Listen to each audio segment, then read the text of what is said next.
जाऊचो कि दादा? हाँ बालेश्वर जाऊचे। अरे दादा देखी करी जीवो। कहाँ जे? एक्सीडेंट होइछे परे। केन? ए बालेश्वर सहदेव कुंडा ने दासेन दास बसटा पूरा उल्टी जाइछे। हाँ न्यूज रे देखी दुर्घटना ने 20 जन आहत होइथिबार बेल के ड्राइवर संगे आ 4 जन गुरुतर आहत होइछन। हाँ गुरुतर मान के कटक रो बड़ मेडिकल के निया होइछे। हाँ और रेमुंडा तहसीलदार घटनास्थल के जाई करी आहत मान के भेटी थिले। आ सूचना मिली छे जे दुर्घटना बसटा पारादीप नु कोलकाता के जाउथला परा। हाँ कोलकाता जाउथला बेल के रास्ता रे ट्रक संगे पिटी हेथिला। ओहो बड़े दुखर कथा है। हाँ जे आगुटे कथा जाइंचु काना दादा?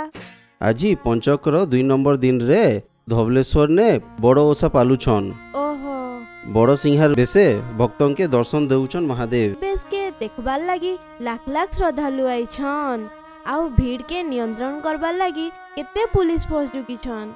हाँ आ जाइंचु महानदी ने भक्तों सुरक्षा यात्रा लगी प्रशासन तरफ लाइफ जैकेट के बाध्यतामूलक करा जाइछे।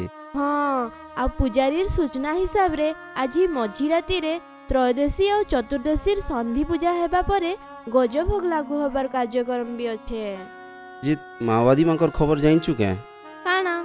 सीपीआई माओवादी माने मालकानगिरी डिविजन ने प्रेस विज्ञप्ति जारी करिछन।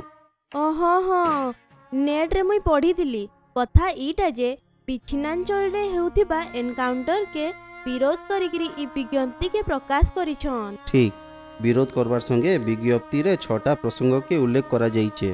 माओवादी माने दुर्नीति के विरोध करबा संगे लोक मानकर लगी काम करूछन बोली प्रेस विज्ञप्ति जरिया रे कहिछन। हाँ